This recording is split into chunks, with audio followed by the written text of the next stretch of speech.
This is part 7 of my respectful rebuttal of Richard Gage's Blueprint for Truth. Mr. Gage offers several eyewitness accounts of the sounds of explosions at the onset of destruction, especially in the basement of the Twin Towers. If the explosives were used, however, to destroy the towers, then witnesses would have heard deafening 140 decibel sounds a half mile away. That's 10 times louder than rock concerts. Thermates are less noisy, but less noisy hot thermates would not have the explosive force to send large metal objects flying hundreds of feet through the air. And nanothermites would definitely be heard if they had that kind of explosive power. You cannot mask the sound of an explosion very much, maybe by 8 decibels at best, because making noise is the point by creating a pressure wave which is sound. If you muffle it, you're shielding everything from the explosive itself. There is no such thing as a quiet explosive. Thermate works with heat and is therefore quieter. Nanothermites are at most low explosives and therefore have both quieter and have less explosive force than standard explosives. Now, I read 50 randomly selected accounts of the some 118 or so accounts from firefighters of explosions that day. None that I read were explosions before the actual collapse. Those accounts that Richard found concentrate around the core and the basement, where small explosions from the jet fuel traveling down the elevator shafts caused several explosions and fireballs. Very few FDNY first responders believe bombs were placed in these buildings. I also researched the original seismic evidence from the closest readings I could find. The seismograph at the Lamont Doherty Earth Observatory 30 miles away showed 4 seismic events that morning, the 2 plane crashes and 2 collapses.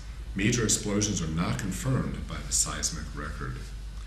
The rare eyewitness accounts of big explosions well before the collapse are not corroborated by seismologists. In a real controlled demolition, everyone hears loud explosions. Eyewitnesses saw smoke, which is also visible in photos.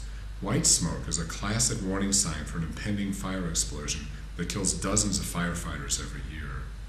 Blueprint for Truth has a video of New York Police Department member Craig Barther saying, quote, "I think I know an explosion when I hear it. I didn't see any reason for the building to fall down the way it did, and a lot of guys should be saying the same thing. But the truth is, they're not."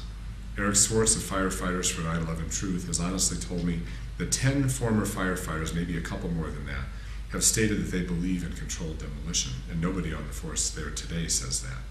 First responders couldn't distinguish the sounds of bombs from natural explosions that occur in a fire.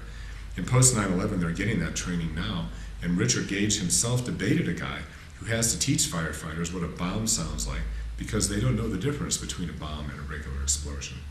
Firefighters definitely heard explosions, and firefighters also tell us explosions in office fires are not uncommon.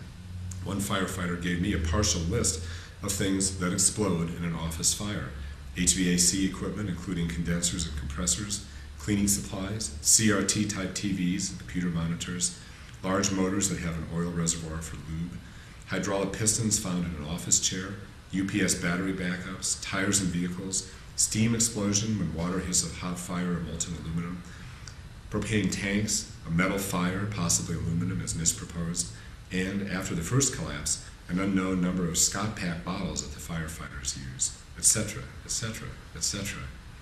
If the fire department thought there were bombs, they would have evacuated the area. On 9/11, the Brooklyn Dispatch says that firefighters are to stay away from the Brooklyn Battery Tunnel because of a bomb threat. Why, if anybody from FDNY thought there were bombs in the towers, did nobody advise the Manhattan Dispatch to keep firefighters out of the area? Now, I have a few more eyewitness accounts for your consideration. NIST says that 72% of eyewitnesses in the North Tower recalled smelling jet fuel in the stairwells. If explosives were going off, then there would be a pattern. Eyewitness accounts of explosions are very random.